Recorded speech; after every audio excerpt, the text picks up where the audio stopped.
வணக்கம். ரொம்ப முக்கியமான விஷயத்துக்கு தான் இந்த வீடியோ. இன்றைக்கி காலையில் நம்ம அரசு சார்பில் 5000 ரூபாய் உங்கள் அக்கௌண்ட்டுக்கு வந்திருக்கோம். எதுக்காக இந்த பணம்? நாங்கள் ஆட்சி பொறுப்பேற்றப்போ கொரோனா உச்சத்தில் இருந்துச்சு. அதை சமாளித்து மக்களின் உயிரை காத்தது மட்டும் இல்லை, அவங்க வாழ்வாதாரத்தை காக்க 4000 ரூபாய் நிவாரணத் தொகையையும் வழங்கணும். சென்ற ஆட்சி விட்டுட்டு போன கடுமையான நிதி நெருக்கடியை சமாளித்து ஆட்சிக்கு வந்ததுமே பல திட்டங்களை நிறைவேற்றணும். நம்ம ஆட்சிக்கு வர்றதுக்கு முன்னே மாதம் 1000 ரூபாய் உரிமைத் தொகை வழங்கப்படும்னு அறிவித்தேன். அப்போ இது சாத்தியமே இல்லைன்னு சிலர் சொன்னாங்க.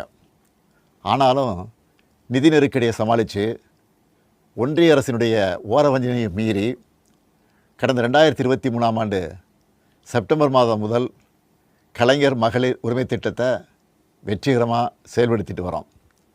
முதல்ல 1,13,00,000 மகளிருக்கு பயனளித்த இந்த திட்டம் அண்மையில் அது விரிவுபடுத்தப்பட்டு இப்போ 1,31,00,000 குடும்பத் தலைவிகள் பயன்பெற்று வராங்க. இது வெறும் நிதி உதவி இல்லை, சமூகத்தில் பெண்கள் ஆற்றும் பங்களிப்பை அங்கீகரிப்பதற்காக கொடுக்கப்படுகிற உரிமை தொகை. இந்த தொகையை வச்சு அன்றாட வீட்டு செலவுகள், குடும்பத்தில் ஏற்படும் மருத்துவ செலவுகள், குழந்தைகளுக்கான கல்வி செலவுகள் என பல அத்தியாவசிய செலவுகளை மகளிர் தாங்களே நிறைவு செய்ய இந்த திட்டம் வழிவகுத்துச்சு. அதனால தான் ஒவ்வொரு மாதமும் 15ஆம் தேதி என்பது ஒவ்வொரு குடும்பத் தலைவியும் ஆவலோடு எதிர்பார்க்கிற நாளாக அமைஞ்சிருக்கு. இவ்வளவு சிறப்பு வாய்ந்த இந்த திட்டத்தை மற்ற மாநிலங்களும் பின்பற்றி வராங்க.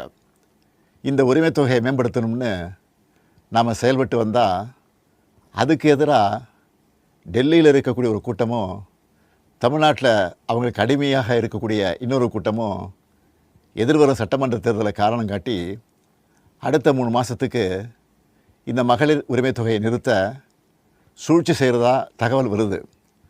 இது வச்சு நீதிமன்றத்தில் வழக்கு தொடரவும் சிலர் முயற்சி செய்வதாக செய்திகள் வருது. 1,31,00,000 மகளிர் உழைப்பை அங்கீகரிக்கிற இந்த திட்டத்தை 3 மாதம் நிறுத்தி வச்சா நீங்கள் எவ்வளவு சிரமங்களுக்கு ஆளாவீங்கன்னு உங்கள் வீட்டில் ஒருத்தனாக இருக்கக்கூடிய எனக்கு நல்லா தெரியும். கடும் வெயிலில் வேலைக்கு போக கஷ்டமான கோடை காலத்தில் இந்த தொகை நிறுத்தப்பட்டால் உங்களுக்கு எவ்வளவு வலி ஏற்படும்னு என்னால் உணர முடியுது. உங்கள் மாதாந்திர செலவை எப்படி சமாளிப்பீங்க? உங்கள் குடும்பத்தில் நோய்வாய்ப்பட்டவங்களுக்கு மாத்திரை வாங்கி கொடுக்க முடியுமா? குழந்தைகள் தேர்வு எழுதுகிற காலத்தில் அவங்களுக்கு உணவு கொடுப்பதிலிருந்து தேவையான கல்வி செலவுகளை செய்ய முடியுமா? இந்த கஷ்டத்தையெல்லாம் நினச்சி பார்த்து தான் ஒரு முக்கியமான முடிவை எடுத்திருக்கிறேன். அதன்படி இந்த பிப்ரவரி மாதம் மட்டும் இல்லாமல் அடுத்த 2 மாதம், அதாவது மார்ச் ஏப்ரலுக்கான உரிமைத் தொகை தவணைகளை சேர்த்து 3000 ரூபாயும், கூடுதலாக கோடைக்கால செலவுகளை கருத்தில் கொண்டு மேலும் 2000 ரூபாய் சிறப்பு தொகையும் சேர்த்து இந்த பிப்ரவரி மாதம் 5000 ரூபாயை சிறப்பு மகளிர் உரிமை தொகையாக 1,31,00,000 பெண்களுக்கு வழங்க உத்தரவிட்டிருக்கிறேன். இந்த தருணத்தில் இன்னொரு அன்பான வேண்டுகோள்.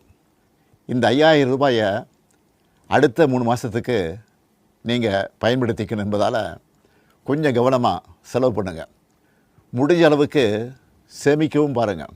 அன்பு சகோதரிகளே, உங்கள் ஆதரவோடு அடுத்து அமையப்போகிறதும் திராவிட மாடல் ஆட்சி தான். அதனால் நீங்கள் மனம் குளிரும் சிறப்பான ஒரு அறிவிப்பையும் இந்த நேரத்தில் சொல்ல விரும்புகிறேன்.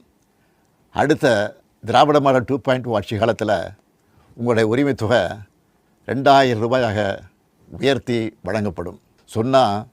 சொன்னதை செய்கிற முத்துவேல் கருணாநிதி ஸ்டாலின் கொடுக்கிற வாக்குறுதி இது. இதையும் எப்படி பண்ணுவோம்னு சிலர் கேட்கலாம். கடந்த ஆட்சியின் 10 ஆண்டுகளில் தமிழ்நாடு அடைய முடியாத பொருளாதார வளர்ச்சியை இந்தியாவே திரும்பி பார்க்க அளவுக்கு சாதித்து காட்டினவங்க நாங்கள். அதனால் எந்த தடை வந்தாலும் அதையெல்லாம் தாண்டி தமிழ்நாடே வெல்வோம் ஒன்றாக.